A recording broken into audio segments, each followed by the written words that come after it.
Hello, love. Hi, how are you? This is Eve Christoph, your love life coach. Welcome to Eve's Eden.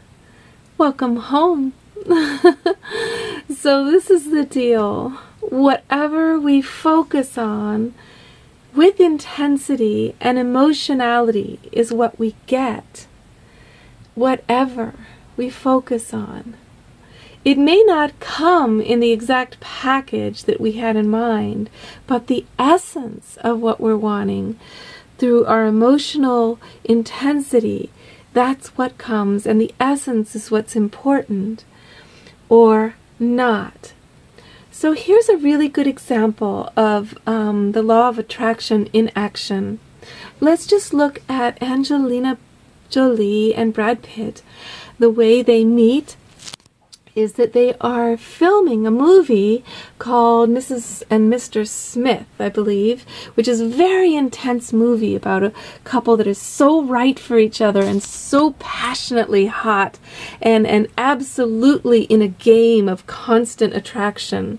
And just playing those parts makes the two actors fall in love. Brad leaves a perfectly wonderful relationship because the intensity of acting out and focusing so strongly on this passionate love with Angelina makes it come true. Now, maybe they also had destiny and karma too. It looks like they did with all those kids.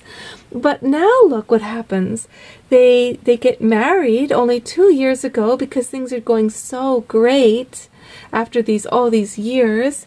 But then they do this thing where they do another movie together, and this time they do a movie about a couple breaking up, having horrible fights, and they're both really into being excellent actors, so they fully embody the treacherous, torturous reality of this couple losing their love and falling apart.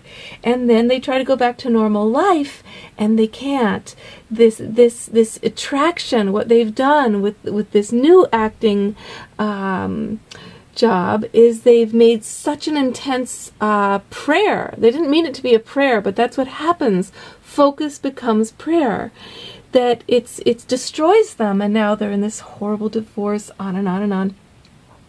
So basically, think of being an actor. Think about anything that you're wanting.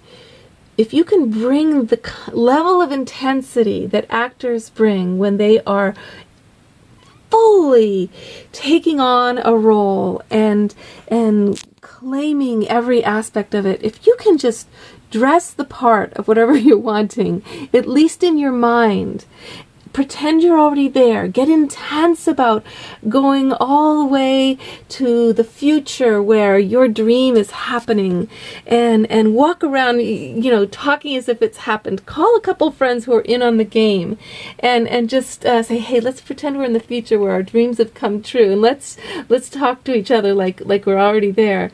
This is really amazing because you see that unconscious mind doesn't know the difference between reality, quote reality, whatever we're in at the moment, and fantasy, because the mind is creating, the mind is affecting reality.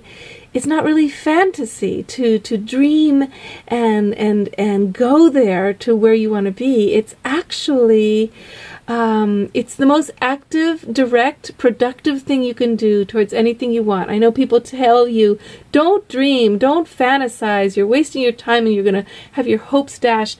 It's actually the opposite.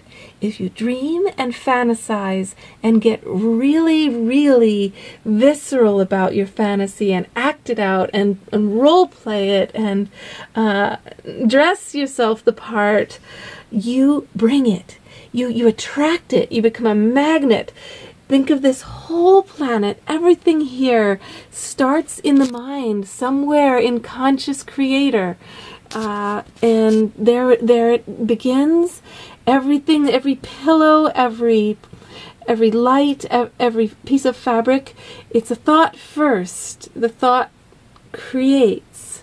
So use your thoughts positively, darling. Stop wasting your life with negative sarcasm, cynicism, and criticism, you are becoming what you're thinking about. If you're thinking negatively, you are those negative thoughts. If you're thinking about the end of the world and the hopelessness of humanity, you're adding to it by being all focused on that. So can you focus on atrocities